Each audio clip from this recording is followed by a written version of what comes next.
You ask Tiger to calculate. This deals with linear inequalities with one unknown. The final result is z greater than 3.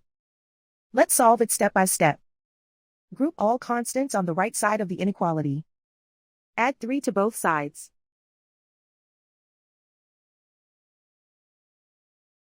Simplify the arithmetic.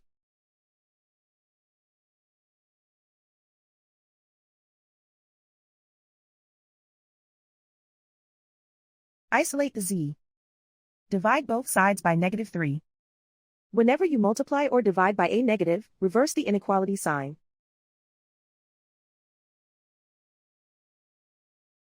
Cancel out the negatives.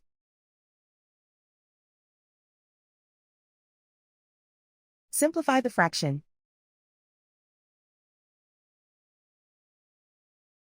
Cancel out the negatives.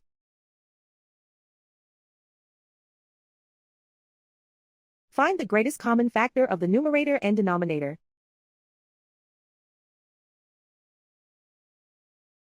Factor out and cancel the greatest common factor.